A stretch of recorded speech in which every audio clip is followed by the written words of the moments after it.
स्वागत है आपका मेरे YouTube चैनल में। हमने अपनी पिछली वीडियो में व्यंजन संधि के बारे में देखा कि व्यंजन संधि किसे कहते हैं और हमने उसके कुछ प्रमुख नियमों के बारे में चर्चा की। उसके कुछ और नियम हैं जिनके बारे में हम आज चर्चा करेंगे। तो आज है तो संबंधी नियम।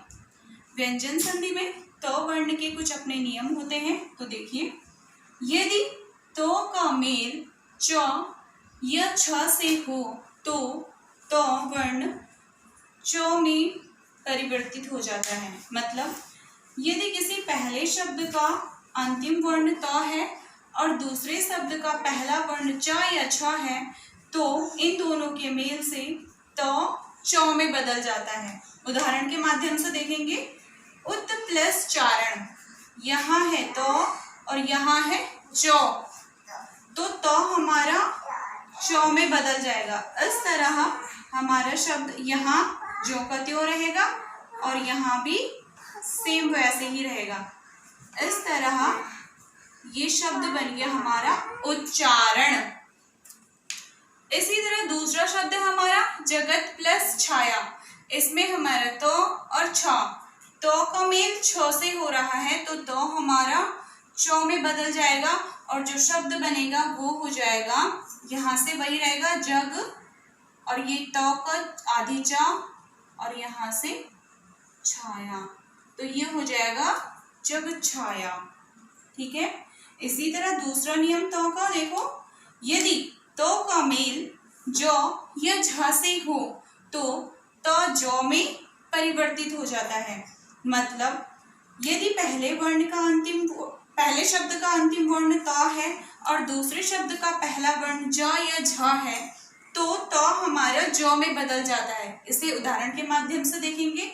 पहले शब्द का वर्ण तो है और दूसरे शब्द का पहला वर्ण ज है तो जो हमारा त है वो ज में बदल जाएगा। इधर ऊ रहेगा और यहाँ जो शब्द है वो सेम वही आएगा। इस तरह हमारा बन जाएगा आधी जा और यहाँ भी आधी ज है, ये हो गया उज्ज्वल। दूसरा शब्द वृहत प्लस झंकार।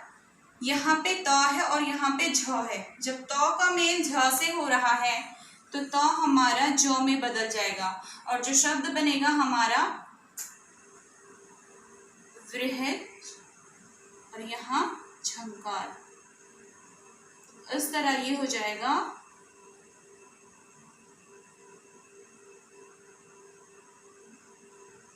वृहत झंकार।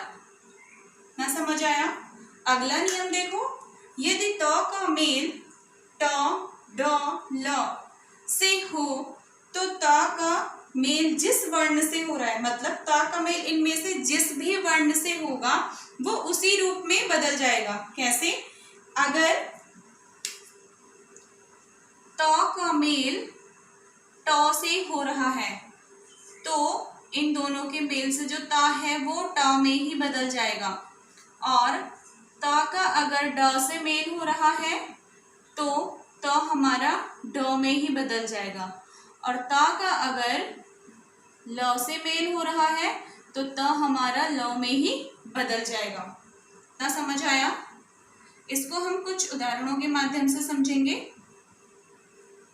शब्द है हमारे पास वृहत प्लस टीका। यहाँ है त और यहाँ है ट। जब त का मेल ट से हो रहा है तो त की जगह क्या आ जाएगा?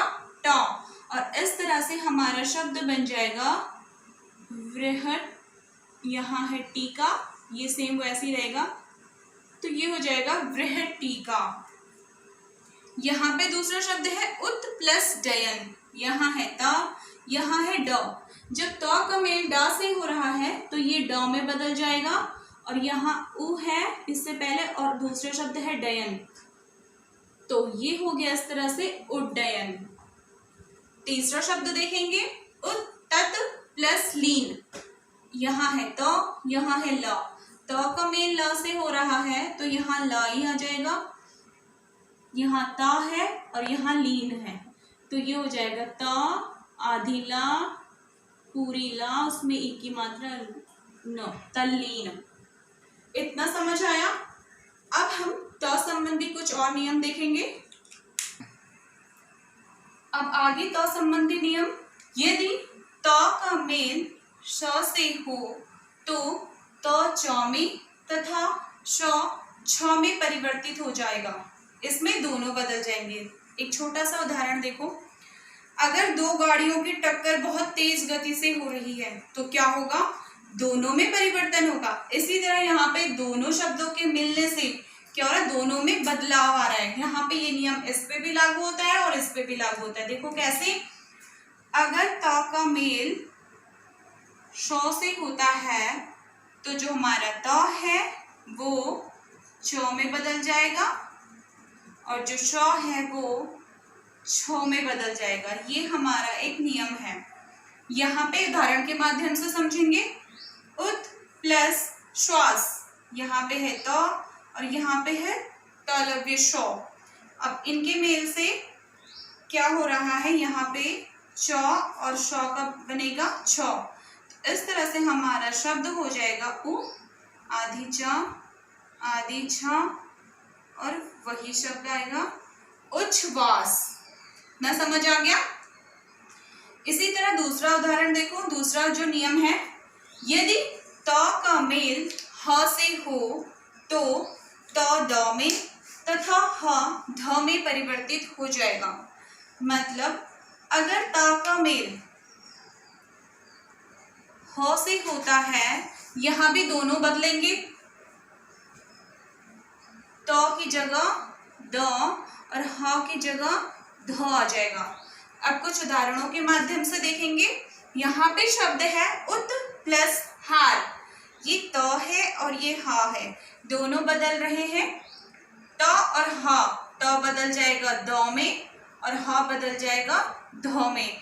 इस तरह हमारा शब्द हो जाएगा उद्धार। और हम इसको कैसे लिखते हैं, द के नीचे ध। इसका मतलब द आधा है और ध पूरा है, उद्धार। ऐसे ही एक और उदाहरण, उत प्लस हरण, यहाँ पे भी सेम वही होगा, इसका द और इसका ध।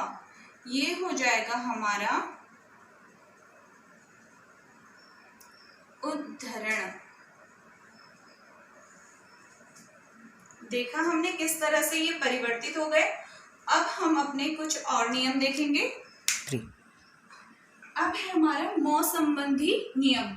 देखो क्या होता है इसमें, यदि म का मेल क से म तक किसी भी वर्ण से हो तो म उस वर्ग के पंचमाक्षर में परिवर्तित हो जाता है। मतलब पहले शब्द का अंतिम वर्ण अगर म आए और दूसरे शब्द का पहला जो वर्ण होगा वो क से लेकर म तक, मतलब क ख ग घ घ च छ ज झ ञ, क से म तक कोई भी वर्ण से उसका मेल होता है तो जो हमारा म है वो उस वर्ग के पंचमाक्षर में बदल जाता है। जैसे यहाँ पे एक शब्द है, उदाहरण के माध्यम से समझ लो। म और उसका मेल हो रहा है क से, तो जो म है वो उस वर्ग के क का वर्ग ये है, तो क का पंचमाक्षर क्या होगा, ग। क को पांचवा अक्षर ग। तो जो हमारा म है वो उसके पंचमाक्षर में बदल जाएगा, तो म हमारा ग में बदल गया। इस तरह हमारा जो शब्द है वो हो जाएगा संकलन। अब यहाँ पे एक बात और है,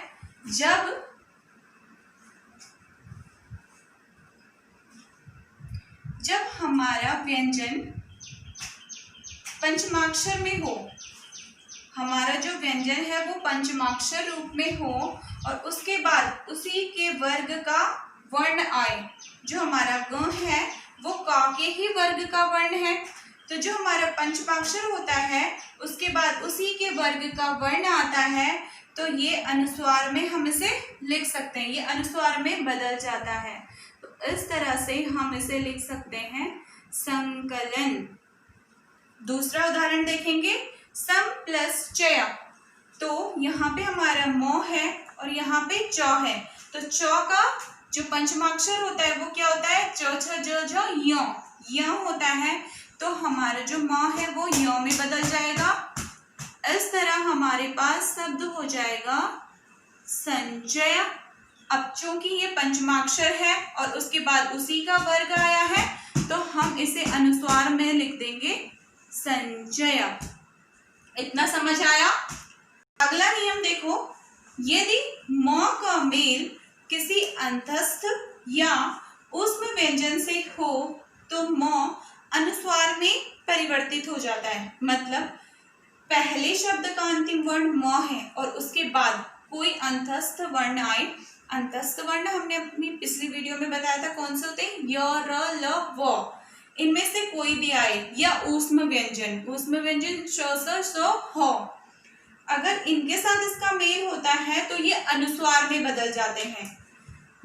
इसका अब देखो सम प्लस योग, ये म है और इसका जो मेल हो रहा है वो य से हो रहा है। य हमारा अंतस्थ है तो म हमारा अनुस्वार में बदल जाएगा और इस तरह हमारा जो शब्द है वो बनेगा संयोग।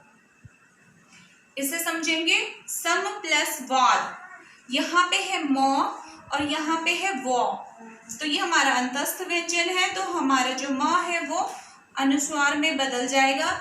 इस तरह हमारा शब्द हो जाएगा संवाद। इस तरह हमने इन नियमों को देखा।